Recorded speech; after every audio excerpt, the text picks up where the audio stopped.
Friends, ఈ ఈ సీజన్‌లో కామనర్స్ ఎలా ఉన్నారనేది గనక చూసినట్టయితే, ఈరోజు తనుజ భరణి ముందు టోటల్లీ కూడా తను బ్రేకౌట్ అయిపోయిందనమాట. అసలు ఏంటి?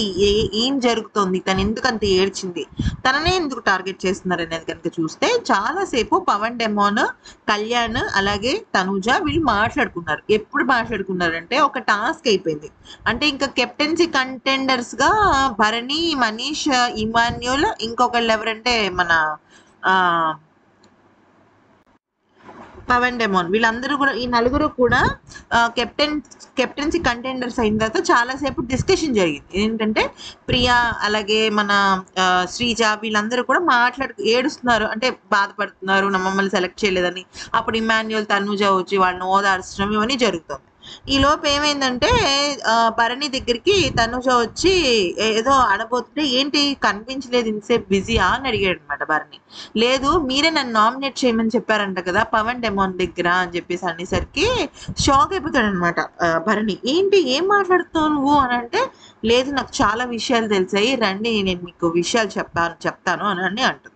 అని వాళ్ళిద్దరు సోఫాలో కూర్చున్న తర్వాత ఏమంటుందంటే తనుజ, నాకు మొన్న నామినేషన్స్ గురించి ఒక విషయం తెలిసింది. మీరే వాళ్ళని నామినేట్ చేయమన్నారంట కదా ఎగ్ గురించి, అందుకని వాళ్ళు నామినేట్ చేశారంట. మిమ్మల్ని నామినేట్ చేసిన తర్వాత మళ్ళీ మీరే ఎందుకు అంత రచ్చ చేస్తున్నారని చెప్పేసి పవన్ డెమోన్, కళ్యాణ్ ఇద్దరు కూడా మీ మీద నిందలేస్తున్నారు. అలాగే నా గురించి కూడా వాళ్ళు చాలా ఇదిగా మాట్లాడారు అని చెప్పేసి అంటుందన్నమాట. అయితే ఏంటి అంటే, యాక్చువల్లీ తనుజ భరణి గారిని నాన్న నాన్న అంటది కదా, ఏంట్రా అమ్మా ఏమైంది అని చెప్పేసి భరణి అడిగితే అప్పుడు చెప్తుంది అనమాట. ఇది జరిగింది అంటే, అప్పుడు భరణి ఏమంటాడంటే ఫస్ట్ వీక్ నుంచి జరిగిన సిచ్యువేషన్ చెప్తాడు.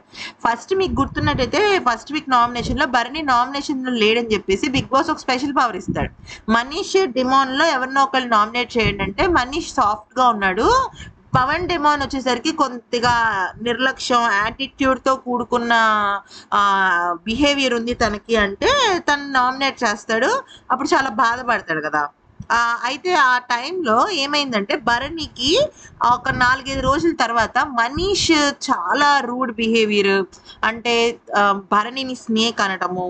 మనీష్ ఏమంటాడంటే, భరణి గారు స్నేక్ తో నేను బెడ్ షేరింగ్ చేసుకోలేను అంటాడు. ఎందుకు? భరణి గారు పక్కన, అంటే మనీష్ పక్కన భరణి గారు నిద్రపోతున్నారు అనమాట. ఓనర్ అయ్యారు కదా కొత్తగా ఆయన. సో ఆ మాటలన్నీ కూడా భరణి గారికి తెలిసాయి అనమాట. సో తెలిసేసరికి ఈయన భరణి గారు మనీష్ అసలు నిజ స్వరూపం తెలుసుకుని, ఇలాగ ఉండకూడదు కదా అని అనుకుంటూ అప్పుడు పవన్ డెమోన్ దగ్గరికి వెళ్ళి ఒక 50 టైమ్స్ సారీ చెప్పారంట.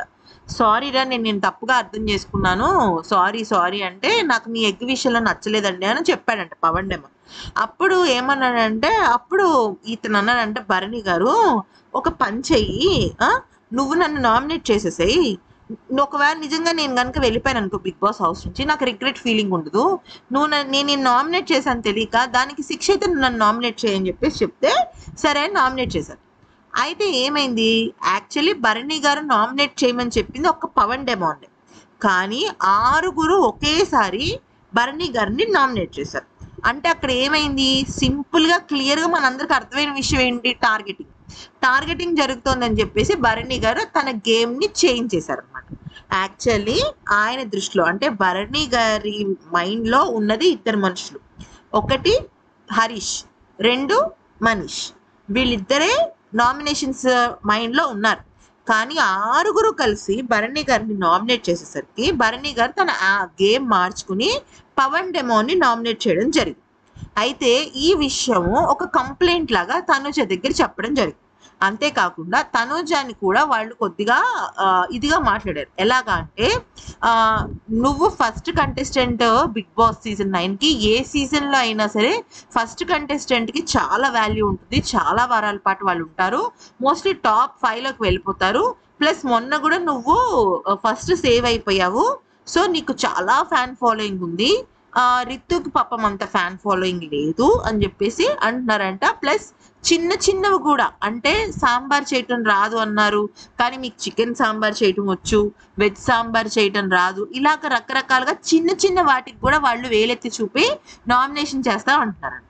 అయితే భరణి ఏమన్నారంటే దానికి, వాళ్ళల్లో నేను డెమాన్ పవన్ ని నామినేట్ చేయాలనుకున్నాను, కానీ చేయాలనుకోలేదు. కానీ ఆరుగురు నన్ను నామినేట్ చేసేటప్పటికి వాళ్ళ టీం మొత్తం నామినేషన్స్‌లోకి రావాలి అనేది నా ప్లాన్. అందుకనే నేను పవన్ డెమోన్‌ని నేను నామినేట్ చేశాను. లేకపోతే నేను చేసుండేవాడిని కాదు అని అన్నాడు. అయితే ఈ విషయం రితు అడిగిందంట. ఏంటి మీరు పవన్ డెమోన్‌ని నామినేట్ చేశారా అంటే మొత్తం విషయం అంతా చెప్పాడంట భరణి. ఏమని? వాళ్ళ ఆరుగురు నన్ను నామినేట్ చేసేసరికి వాళ్ళలో మాక్సిమం అందరూ నామినేషన్‌లోకి వెళ్ళారు కాబట్టి నామినేషన్‌లోకి వెళ్ళని పవన్ డెమోన్ ప్రియాకు ఆల్రెడీ 1 ఓట్ పడింది కాబట్టి నేను ఇంకో ఓట్ వేస్తే తను నామినేషన్స్‌లోకి వెళ్తుందని, ఇద్దరికి చెరొక ఓట్లు ఉన్నాయి కాబట్టి నేను ఇంకో 2 ఓట్లు వేసేసాను అని మొత్తం చెప్పాడు. ఎవరికి? మన రితు చౌదరికి. చెప్తే తను ఒక్క ముక్క కూడా పవన్ డెమోన్‌కి చెప్పలా. చెప్పకపోయేటప్పటికి ఏమైంది? పవన్ డెమోన్, కళ్యాణ్ వచ్చి తనూజ దగ్గర అన్నారంట, భరణి గారే మమ్మల్ని నామినేట్ చేయమన్నారు. సరే నామినేట్ చేస్తే మళ్ళీ తిరిగి నన్ను ఆయన నామినేట్ చేశాడు. ఇది ఎక్కడ పద్ధతి? అంటే ఆయన సారీ కూడా ఫేకేనా అని చెప్పేసి చెప్పడం జరిగింది. అయితే ఈ క్రమంలో ఏమైందంటే ఇంకా తనుజ చాలా ఎమోషనల్ అయిపోయింది. ఏడ్చేసింది అనమాట ఒక 2 నిమిషాలు. ఎందుకు ఏడ్చిందంటే వాళ్ళు చిన్న చిన్న విషయాల మీద నన్ను నామినేట్ చేస్తున్నారు. నేను అసలు ఏ తప్పు చేయకుండా ఫ్యాన్ ఫాలోయింగ్ ఉంది. నీకు బయట ఓట్లు పడిపోతాయిలే అంటున్నారు. అదంతా కాదు. నేను నా స్వయం శక్తితో నేను ఇక్కడికి వచ్చాను. అలాగే స్వయం శక్తితో నేను ఆడుతున్నాను. అలాంటప్పుడు వాళ్ళు ఎందుకు నన్ను ఇలాగ చేస్తున్నారు అని చెప్పేసి తను బాధపడడం జరిగింది. అయితే ఆ తర్వాత ఏమైందంటే అయితే టాస్క్ జరిగింది. టాస్క్‌లో మనందరం చూసాము. అది కావాలని సంచాలక్ తప్పు వల్ల పవన్ డెమోన్ గెలిచాడు. భరణి గారు అవుట్ అయిపోయారు. యాక్చువల్లీ సెకండ్ రౌండ్‌లో చాలా క్లియర్‌గా భరణి గారి టీ షర్ట్ మీద చాలా తక్కువ రంగు ఉంది. సో ఆయన ఎలిమినేట్ అవ్వకూడదు. కానీ స్టాప్ అన్నప్పుడు స్టాప్ చేయలేదు అన్న విషయం పైన భరణి గారిని ఎలిమినేట్ చేయడం జరిగింది. మరి అలా అనుకుంటే పవన్ డెమోన్ కూడా స్టాప్ అన్నప్పుడు స్టాప్ చేయలేదు కదా! మరి పవన్ డెమోన్ ఎందుకు ఉంచింది రితు? అయిపోయింది కదా! సో ఇక్కడ మ్యాటర్ ఏమైందంటే వీళ్ళిద్దరు ఇలా మాట్లాడుకుంటున్న సమయంలో చాలా ఎమోషనల్ అయిపోయింది తనుజ. అయితే ఈలోపు సుమన్ శెట్టి అన్నాడనమాట, లేదండి రితు కూడా మీకు వేయలేదు. మీరు కెప్టెన్సీ కంటెండర్‌గా రితు భరణి గారు అక్కర్లేదు అని చెప్పేసి అంది. సో అది కూడా ఉంది అంటే భరణి గారు షాక్ అవుతారు. షాక్ అయ్యి నేను అసలు రితుని ఎంతో ప్రేమగా చూసుకున్నాను. నా సొంత బిడ్డలాగా చూసుకున్నాను నేను. అలాంటిది రితు ఎందుకని ఇట్లాగా ప్రవర్తిస్తుందో నాకు అర్థం కావట్లేదంటూ ఆయన బాధపడ్డాడనమాట. అయితే తనుజ ఏమంటుందంటే, నాన్న నువ్వేమైనా చెప్పాలనుకుంటే డైరెక్ట్‌గా వాళ్ళకే వెళ్ళి చెప్పు. పవన్ డెమోన్‌కే చెప్పు. నువ్వు రితుకి చెప్పటం వల్ల ఏ ఉపయోగం లేదు. తను ఒక్క మాట కూడా పవన్ డెమోన్‌కి చెప్పలేదు. దాంతో నువ్వు బ్యాడ్ అయిపోయావు ఇప్పుడు. సరే నిన్ను పక్కన పెట్టేసి ఇప్పుడు వాళ్ళు నన్ను కూడా టార్గెట్ చేస్తున్నారు. చిన్న చిన్న విషయాలకు కూడా నన్ను నామినేట్ చేస్తానంటున్నారు. నా మానసిక పరిస్థితి ఎలా ఉంటుందో నువ్వు అర్థం చేసుకో. ప్రతిదానికి వాళ్ళు ఏదో ఒకటి మాట్లాడుతున్నారు అని చెప్పేసి బాధపడుతుందనమాట. అయితే అప్పటికే పాపం హ్యాండ్ పెయిన్‌తో లైట్ హెయిర్ లైన్ స్ప్రెయిన్ అయినట్టు తెలుస్తుంది. అది హెయిర్ లైన్ ఫ్రాక్చరా, స్ప్రెయిన్ అనేది ఇంకా తెలియలేదు. బట్ కట్ అయితే గట్టిగా కట్టేశారు భరణి గారికి. నిన్న కూడా ఆయనకి స్ట్రాంగ్ పెయిన్ కిల్లర్ వేయడం వల్ల డ్రౌసీనెస్ వచ్చేసింది. నిన్న ఫోన్ టాస్క్‌లో కూడా ఆయన మాట్లాడలేకపోయారు. కానీ ఆయన ఏంటంటే పాపం తనుజ గారికి అండగానే ఉన్నారనమాట. సో తనుజ కూడా ఏ ప్రాబ్లం వచ్చినప్పటికీ కూడా తనే చూసుకుంటుంది భరణి గారి విషయంలో. కానీ పవన్ డెమోన్, కళ్యాణ్ అలా మాట్లాడారంట. మరి దీని గురించి మీరేమంటారు అనేది కామెంట్ సెక్షన్‌లో మాకు చెప్పండి.